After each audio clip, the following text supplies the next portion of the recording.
गौर से देखिए जर्मनी के इन ट्रैक्टर वालों को।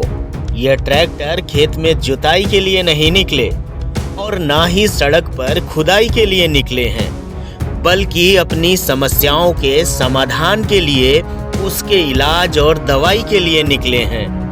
ताज्जुब वाली बात है, इन ट्रैक्टर वालों को जर्मनी की सरकार ने तो नहीं रोका। ट्रैक्टर जमीन में धंस जाए इसके लिए कोई गड्ढा भी नहीं खोदा। जर्मनी की सरकार ने ट्रैक्टर पंचर करने के लिए कीलें भी नहीं बिछवाई और ना ही इन्हें रोकने के लिए सीमेंट की दीवारें चुनवाई। मजे की बात यह है कि इन ट्रैक्टर के आगे पंजाब और हरियाणा के किसानों के ट्रैक्टर तो छोटे बच्चों जैसे हैं। वहां की मीडिया ने तो ट्रैक्टर को आंदोलन के मकसद से मॉडिफाई किया गया है, ऐसा किसानों पर धब्बा भी नहीं लगाया। जर्मनी में भी सड़कें जाम हुई, हॉर्न बजाकर विरोध प्रदर्शन किया गया, क्योंकि वहां भी किसानों को आशंका थी कि सरकार उनकी सब्सिडी बंद कर देगी। जर्मनी के किसानों को टैक्स पर 2 प्रकार की छूट मिल रही थी, जिससे उन्हें प्रतिवर्ष मिलाकर 1000 मिलियन यूरो की बचत हो रही थी, जिसे सरकार बंद करना चाहती थी। वहां के किसानों का कहना था कि इसके बिना खेती कर पाना मुमकिन ही नहीं है और उन्हें मजबूरन ये पेशा छोड़ना पड़ेगा। उन्हें अपनी सब्सिडी हर हाल में चाहिए। वहां की सरकार को बाद में किसानों से बात करनी पड़ी। और एक हमारे यहाँ इधर भारत की किसान फसल पर MSP की गारंटी मांगने क्या निकल पड़े, वो तो अपराधी हो गए। मीडिया तो ट्रैक्टर को ऐसे बता रहा है जैसे ट्रैक्टर नहीं युद्ध के मैदान में टैंकर आ गए हों। किसानों के खेत में चलने वाले ट्रैक्टरों को आजकल बहुत उच्च नामों से संबोधित किया जा रहा है। कोई बुलेट प्रूफ ट्रैक्टर बता रहा है, कोई मॉडिफाइड ट्रैक्टर को ऐसे बता रहा है जैसे ट्रैक्टर नहीं, एनिमल मूवी में रणवीर कपूर वाली गन मशीन किसान के हाथ लग गई हो। हरियाणा के मुख्यमंत्री जी ने तो यह भी कह दिया कि प्रदर्शन में भला ट्रैक्टर की क्या जरूरत। मॉडिफाइड ट्रैक्टर और ट्रालियों पर इल्जाम लग रहे हैं। सरकारें किसानों की ट्रालियों में हथियार होने की बात कर रही है। इस ठंड में जहां हम अपने कमरों में बैठे हैं, वहां उनके पास प्रदर्शन के लिए ट्रैक्टर के सिवा और कौन सहारा है। अरे रात गुजारने के लिए वो अपना कुछ तो इंतजाम करेंगे। वो अपनी ट्रालियों में ना बैठें तो कहाँ रात बिताएं। उसमें अपना अनाज पानी बोरिया बिस्तर न रखें तो कहाँ रखें। और इसके लिए अगर वो अपनी ट्रालियों को भी मॉडिफाई ना कराएं तो क्या कराएं। ट्रैक्टर ही किसान का एकमात्र सहारा है, जिसे लेकर वो निकल पड़े हैं अपना हक मांगने के लिए, युद्ध करने के लिए नहीं। और उन्हीं ट्रैक्टरों में कीलें धसाई जा रही हैं ताकि पहले से कर्ज में डूबे किसानों को और नुकसान हो। देखो, उन्हें रोकने के लिए बैरिकेड ही बैरिकेड, ड्रोन और आंसू गैस के गोलों का इंतजाम। दिल्ली के बॉर्डर को सरकार ने अंतर्राष्ट्रीय बॉर्डर बना दिया है। सरकार किसानों पर आंसू गैस, लाठी, रबर बुलेट ऐसे चला रही है जैसे वो कोई आतंकवादी हो। खालिस्तानी तो लोग कह ही रहे हैं। सवाल है कि हमारे देश में प्रदर्शन, जुलूस करना और सवाल पूछना सब गैर कानूनी बनता जा रहा है। उनके कर्ज से खरीदे नए पुराने ट्रैक्टरों को ऐसे दिखाया जा रहा है जैसे ट्रैक्टर नहीं, वो अरबपतियों की गाड़ियां हों। किसानों को करोड़पति बताया जा रहा है, तो इसका मतलब देश के ये सब करोड़पति सड़क पर खाने पीने और गंदे पुराने कपड़े पहनकर कई दिनों तक रातें गुजारने के लिए घर से निकले हैं। 2020 और 21 में भी किसानों के ऊपर ऐसे ही इल्जाम लग चुके हैं। उस समय करीब 700 किसानों की जानें गई थी, जिसमें से ज्यादातर भूमिहीन थे और किराए पर जमीन लेकर खेती कर रहे थे। जिनके पास जमीनें भी थीं, 2-2.5 एकड़ से कम वाले ही किसान थे। सबसे ज्यादा पीड़ादायक बात यह है कि इसमें हाई क्लास और हाई सोसाइटी में रह रहे लोगों, बड़े शहरों महानगरों में रह रहे लोगों का नजरिया भी किसानों के प्रति उल्टा है। वो गांव से शहरों में रहने क्या लगे, उन्हें याद ही नहीं रहा कि उनके बाप दादा भी किसानी ही किया करते थे। उन्हें ट्रैक्टर चलाना खिलौने चलाने जैसा लग रहा है। एक दिन के लिए कार की जगह ट्रैक्टर की स्टीयरिंग पकड़ा दी जाए तो अक्ल ठिकाने आ जाए कि इसमें और उसमें क्या अंतर है।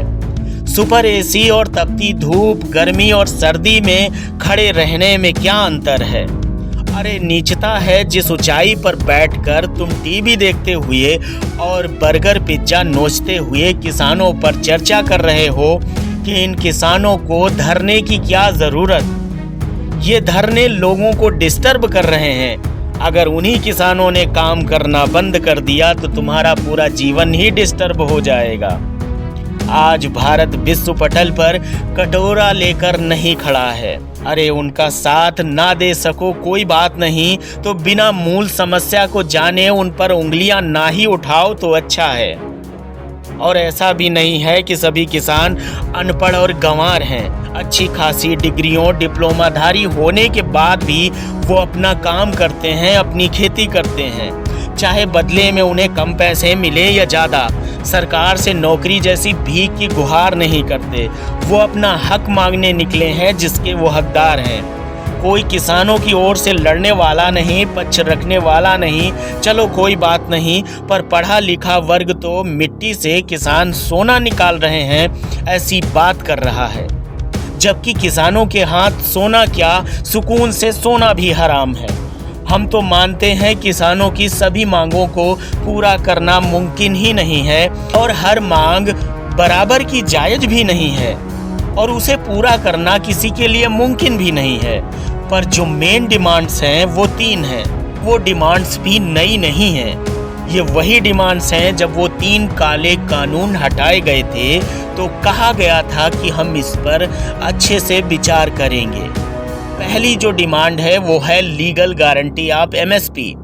और 3 काले कानून को हटाते समय ही बात हुई थी कि एमएसपी पर गंभीरता से अब काम होगा। एमएसपी यानी मिनिमम सपोर्ट प्राइस, जिसके नीचे किसान को अपनी फसलें नहीं बेचनी पड़ेंगी। अगर कोई उसे प्राइवेट मार्केट में ना मिला तो सरकार उसे निर्धारित मूल्य पर खरीद लेगी। इससे क्या होगा, किसानों को अपनी फसल कौड़ियों के भाव नहीं बेचनी पड़ेगी।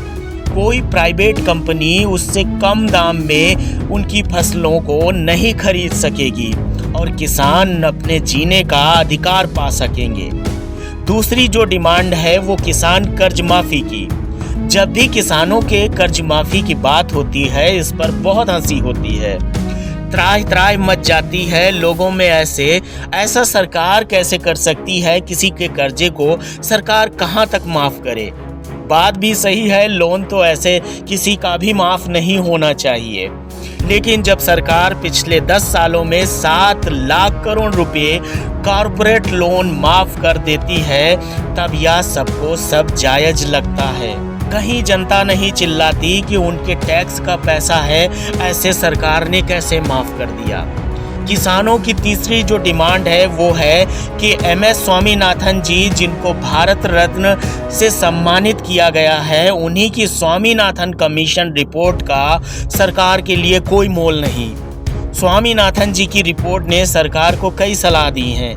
एक देश एक कानून की बात हमेशा ये सरकार करती रही है, बस सभी मंडियों में सभी फसलों के एक रेट रख दे। किसान एमएसपी की बात क्यों करते हैं, इस पर इंडियन एक्सप्रेस के हरीश दामोदरन जी ने बहुत विस्तार से लिखा है। उन्होंने कहा है कि खेती में फसल एक साथ काटी जाती है, इस कारण मार्केट में एकदम से सप्लाई बढ़ जाती है और फसलों की कीमतें नीचे आ जाती हैं। किसान कीमत तय नहीं कर पाते, जो भाव मिलता है वो उनकी मजबूरी हो जाती है। जैसे बाजार में हर चीज़ की एक कीमत है, हर चीज़ की एक एमआरपी है, पर किसान के फसल की कोई एमआरपी नहीं होती। एक ही इलाके में अलग अलग दाम पर किसानों को अपनी फसलें मजबूर होकर बेचनी पड़ती हैं। अपनी फसल तो कम दामों में जैसे तैसे वो बेच भी देते हैं, फसल पर आया खर्च चुकाने में उनकी कमर टूट जाती है। वो चाहे बीज के पैसे हों, सिंचाई के लिए डीजल हो, कीटनाशक हो या उर्वरक हो, या फिर आई मजदूरी, उसकी खुद की मेहनत तो छोड़ ही दीजिए जनाब। जब सरकार हर चीज की गारंटी लेती है तो एमएसपी की गारंटी क्यों नहीं? आप भी अपनी राय दीजिए। आप ये वीडियो देख रहे थे आपके अपने चैनल द रिसर्च पर। मिलते हैं एक नई वीडियो के साथ, तब तक के लिए जय हिंद, जय भारत।